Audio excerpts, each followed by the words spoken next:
Hello friends, అందరికీ నమస్తే. Welcome to my channel. ఈ వీడియోలో మనం హార్ట్కి సంబంధించినటువంటి షార్ట్ నోట్స్ మీకోసం ఒక 5 పాయింట్స్ని డిస్కస్ చేసే ప్రయత్నం చేస్తాను. మరి హ్యూమన్ హార్ట్ ఏదైతే ఉందో, ఓకేనండి, హ్యూమన్ హార్ట్ అనేది ఏదైతే ఉందో, హ్యూమన్ హార్ట్ అనేది కార్డియాక్ మజిల్స్తో తయారవుతుందన్నమాట. కొంచెం ఇంపార్టెంట్ అండి ఇవన్నీ. హ్యూమన్ హార్ట్ అనేది కార్డియాక్ మజిల్స్తో తయారవుతుంది. కార్డియాక్ మజిల్స్ అంటే హార్దిక కండరాలు అని చెప్పేసి మనం పిలుస్తూ ఉంటాం.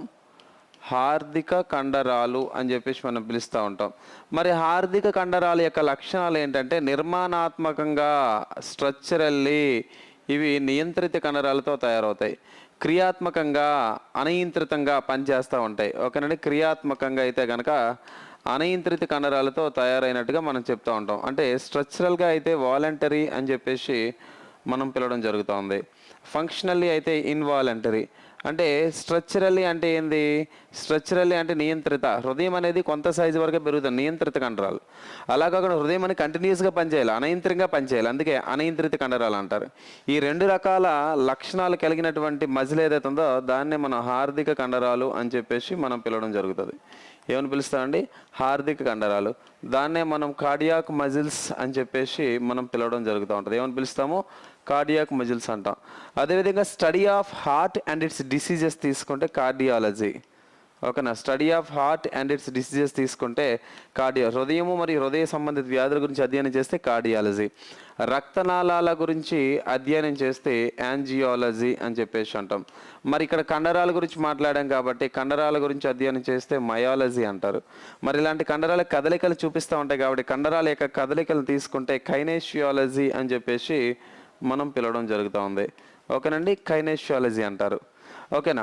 సాధారణంగా హృదయం చిన్నపిల్లలకు వచ్చేసరికి 240 గ్రాముల బరువు అనేది ఉంటుంది. మరి పెద్దవారికి వచ్చేసరికి 300 గ్రాముల బరువు అనేది సాధారణంగా ఉండడం జరుగుతుంది. మరి ఒక నిమిషంలో హృదయం అనేది ఎన్నిసార్లు అయితే స్పందన అనేది జరుగుతుందో కనీసం 70 సార్లు తీసుకుంటే దాన్నే మనం ఏమంటాం అంటే హార్ట్ రేట్ అని చెప్పేసి అంటాం, లేదా హృదయ స్పందన రేట్ అంటాం. హృదయం అనేది ఒకసారి ఇలా స్పందన అంటే వ్యాకోచం, సంకోచం, కాంట్రాక్షన్, రిలాక్సేషన్ జరిగితే ఎంత బ్లడ్ అనేది మనకి పెర్ మినిట్కి వెళ్తుందంటే కనుక 5040 ml బ్లడ్ అనేది హార్ట్ దగ్గర నుంచి మిగతా బాడీ పార్ట్స్ సర్క్యులేట్ అవుతూ ఉంటుంది. ఓకే, ఈ పాయింట్స్ గుర్తుపెట్టుకోండి. మరి హార్ట్ దగ్గర నుంచి బ్లడ్ని తీసుకువెళ్ళడానికి ఉపయోగపడే రక్తనాళాలు. ఓకేనా? ఇదంతా హార్టే. ఓకేనండి.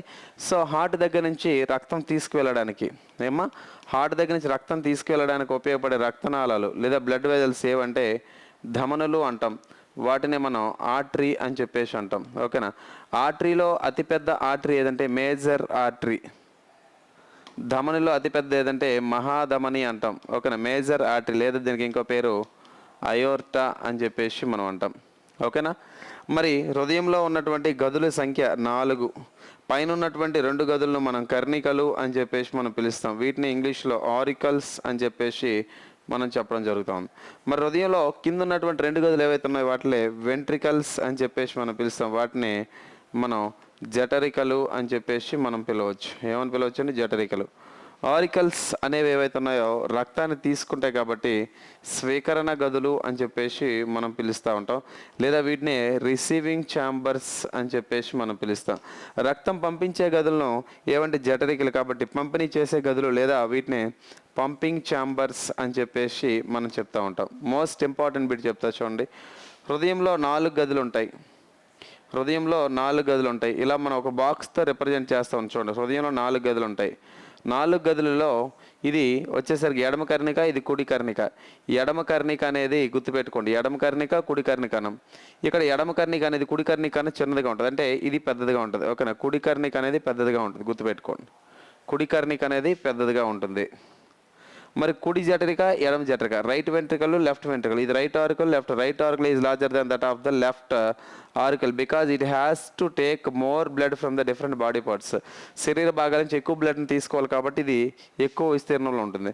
మరి ఈ 2 కూడా జఠరికలు ఇవని చెప్పేసి మనం అంటాం. వెంట్రికల్స్ ఇది ఎక్కువ బ్లడ్ని పంపించాలి, శరీర భాగానికి ఎక్కువ ప్రెజర్తో పంపించాలి కాబట్టి ఇక్కడ ఉన్నటువంటి ఎడమ జఠరిక అనేది ఏదైతుంది, ఎడమ జఠరిక అనేది కుడి జఠరిక కన్నా మందంగా ఉంటుంది, గుర్తుపెట్టుకోండి, మందంగా ఉంటుంది. ఓకేనా? అదేవిధంగా హృదయం అనేది క్లోజ్ అయిపోకుండా ఉండడానికి దారాలు లాంటి నిర్మాణాలు ఉంటాయి. వాటిని మనం ఏమంటే హార్ట్ స్ట్రింగ్స్ లేదా పాపులరీ కండరాలు అంటారు.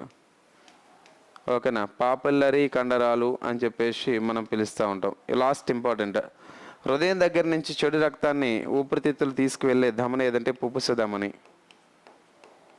హృదయం దగ్గర నుంచి చెడు రక్తాన్ని అంటే శరీర భాగాల దగ్గర నుంచి వచ్చిన చెడు రక్తం, the blood from the various body parts can be carried out from the heart towards the lung is పుప్పుస ధమని, దట్ ఈస్ పల్మనరీ ఆర్టరీ. ఓకేనా, పల్మనరీ ఆర్టరీ. పల్మనరీ ఆర్టరీ హృదయం దగ్గర ఉన్న చెడు రక్తం తీసుకువెళ్తుంది ఎక్కడికి? ఊపిరితిత్తులకి. ఊపిరితిత్తులు ఏం చేస్తాయి? అక్కడ రక్తాన్ని శుద్ధి చేసి మళ్ళీ రివర్స్ పంపిస్తూ ఉంటాయి అన్నమాట. దేని ద్వారా పంపిస్తాయి? Pulmonary vein. దేని ద్వారా అండి? Pulmonary vein. దాన్నే పుప్పుస సిర అని చెప్పేసి అంటారు. ఓకేనా, పుప్పుస సిర ద్వారా రక్తం అనేది మళ్ళీ వెనక్కి వస్తూ ఉంటుంది. యాక్చువల్గా దమనలు ఎప్పుడు మంచి రక్తమే తీసుకెళ్తాయి, కానీ ఇది వచ్చేసరికి చెడు రక్తం తీసుకెళ్తుంది, ఇది వచ్చేసరికి మంచి రక్తం తీసుకొస్తూ ఉంటుంది. ఈ పాయింట్స్ బాగా గుర్తుపెట్టుకోండి అమ్మా.